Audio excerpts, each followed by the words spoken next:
Hello anime lovers, ഒരുപാട് ദിവസത്തിന് ശേഷമാണ് ഞാൻ വീഡിയോ ചെയ്യുന്നത്. അതിന് കാരണം വൺ പീസിന്റെ 200 മുതൽ 1000 വരെയുള്ള എപ്പിസോഡ് നിങ്ങൾക്ക് വേണ്ടി ഞാൻ കണ്ടു തീർക്കുകയായിരുന്നു. സോ അനിമെ കണ്ടു തീർത്ത എക്സൈറ്റ്മെന്റ് കൊണ്ട് യാതൊരു പ്രിപ്പറേഷനും ഇല്ലാതെയാണ് ഈ വീഡിയോ ഞാൻ ചെയ്യുന്നത്. അതുകൊണ്ട് വീഡിയോയ്ക്ക് എന്തെങ്കിലും തെറ്റുണ്ടെങ്കിൽ അത് നിങ്ങൾ ക്ഷമിക്കുക. ഇനി വൺ പീസിനെ പറ്റിയുള്ള എന്റെ പേഴ്സണൽ ആയിട്ടുള്ള ഒരു അഭിപ്രായം ഞാൻ പറയാം. അതിഗംഭീര അനിമെ, അതിൽ കൂടുതലൊന്നും എനിക്ക് പറയാൻ കഴിയില്ല. ഇനി അങ്ങനെ എന്തെങ്കിലും പറയാനുണ്ടെങ്കിൽ തന്നെ വൺ പീസിന്റെ സീരീസ് മുഴുവൻ ഇരുന്ന് പറയേണ്ടി വരും. അതുകൊണ്ട് ഈ വീഡിയോ കാണുന്ന ആരെങ്കിലും വൺ പീസ് കണ്ടിട്ടില്ലെങ്കിൽ ഇപ്പൊ തന്നെ പോയിരുന്ന് കണ്ട് വൺ പീസ് എന്താണ്, എന്തിനാണ് എന്ന് വേണ്ട, വൺ പീസിനെ പറ്റിയിട്ടുള്ള എന്തൊരു കാര്യം നിങ്ങൾക്ക് തോന്നിയാ അത് കമന്റ് ചെയ്യുക. സോ ഞാൻ ഇത്രയും നാളും കണ്ട അനിമകൾക്ക് ഞാനൊരു റാങ്കിങ് കൊടുക്കുമായിരുന്നു. അതിൽ വൺ പീസ് ആണ് ഇപ്പോൾ എന്റെ ഫസ്റ്റ് റാങ്കിൽ നിൽക്കുന്നത്.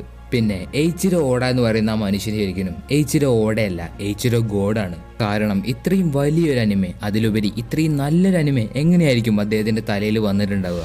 അദ്ദേഹം ഓരോ എപ്പിസോഡിലും ഓരോ കാര്യങ്ങൾ ഫോർസായിട്ട് ചെയ്യും. പിന്നീട് അതിന്റെ ആൻസർ വരുന്നത് ചിലപ്പോൾ 200 എപ്പിസോഡ് കഴിഞ്ഞിട്ടായിരിക്കും, അതായത് 1-2 വർഷങ്ങൾക്ക് ശേഷം. ഇതൊക്കെ എങ്ങനെയായിരിക്കും അദ്ദേഹം ക്രിയേറ്റ് ചെയ്യുന്നത് എനിക്കറിയില്ല. മറ്റുള്ള അനിമേക്കാൾ വൺ പീസ് എൻറ്റയർലി ഡിഫറെന്റ് ആണ്. അതിന് കാരണം ഓരോ വൺ പീസ് എപ്പിസോഡുകളും ആരാധകരെ പിടിച്ചിരുത്തുന്ന രീതിയിലാണ് അവർ ക്രിയേറ്റ് ചെയ്യുന്നത്. ഇമോഷൻ സീൻസുകളാണെങ്കിൽ പിന്നെ പറയേ വേണ്ട, ഏകകളുണ്ട്. ഇനി ദിവസം കൂടുന്നതിനനുസരിച്ച് ഈ സാഗയുടെ എണ്ണവും കൂടി വരും. മറ്റ് വീഡിയോ കിട്ടാനായിട്ട് സബ്സ്ക്രൈബ് കൂടെ ചെയ്യൂ. The One Piece.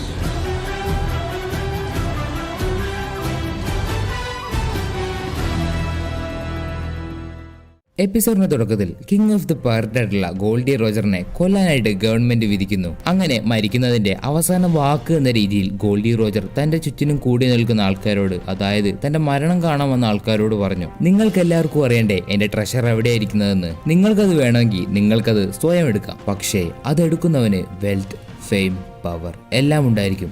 അതായത് വൺ പീസ് എടുക്കുന്നത് ആരാണോ അവരാണ് അടുത്ത കിങ് ഓഫ് ദ പൈററ്റ് എന്നിങ്ങനെ ചുറ്റിനുള്ള ആൾക്കാരെ പ്രകമ്പനം കൊള്ളിക്കുന്ന വാക്കുകൾ പറഞ്ഞ് ഗോൾഡി റോജർ അവിടെ മരിച്ചു. അതുമാത്രമല്ല അവിടെ സംഭവിച്ചത്, ചുറ്റിനും കൂടിയുന്ന ആൾക്കാർ വൺ പീസിന് വേണ്ടി സ്വയം പൈററ്റായി അന്നു മുതൽ ഇറങ്ങി തിരിച്ചു. അങ്ങനെ ഗോൾഡി റോജറിന്റെ ഒരൊറ്റ വാക്കുകൊണ്ട് ഒരു പുതിയ പൈററ്റ് എറ തന്നെ സ്റ്റാർട്ടായി. അത് കഴിഞ്ഞ് ഇപ്പൊ പ്രസന്റ് ആണ് കാണിക്കുന്നത്. കടലിൽ പാർട്ടി നടക്കുന്ന ഒരു കപ്പലിലെ 2 ജോലിക്കാര് അവര് കടലിന്റെ ഭംഗിയും കണ്ടങ്ങനെ നിൽക്കുമ്പോൾ പെട്ടെന്ന് അവരുടെ കപ്പലിൽ ഒരു ബാരൽ വന്നിടിക്കുന്നു. എന്തോ നിധിയാണെന്ന് കരുതി അവർ ആ ബാരൽ വലിച്ചു കയറ്റുന്നുണ്ട്. ഇതേ സമയത്ത് ആ കപ്പലിൽ ജോലി ചെയ്യുന്ന ഒരാള് ദൂരത്തൊരു പൈററ്റ് ഷിപ്പ് കണ്ട് പേടിച്ച് വരണ്ടുപോയി. അങ്ങനെ ഇപ്പൊ വന്ന ആ പൈററ്റ് ഷിപ്പ് ഈ സെയിലേഴ്സ് ഷിപ്പിനെ അറ്റാക്ക് ചെയ്യുന്നു. ഇതറിഞ്ഞ് പേടിച്ച് വരണ്ട് അതിന്റെ അകത്തുണ്ടായിരുന്ന ആളുകൾ മൊത്തം പാനിക്കായി ഓടുന്ന സമയത്ത് ഒരു പെണ്ണ് മാത്രം അവിടെ നിന്ന് എന്തോ പ്ലാനിങ് ചെയ്യുന്നുണ്ട്. പിന്നെ കാണിക്കുന്നത് ഈ പൈററ്റ് ഷിപ്പിലെ ക്യാപ്റ്റൻ ആയിട്ടുള്ള ഈ ഒരു തടിച്ചിയെയാണ്. ഈ ഒരു ഉണ്ടത്തവളയുടെ പേരാണ് ആൽവിഡ.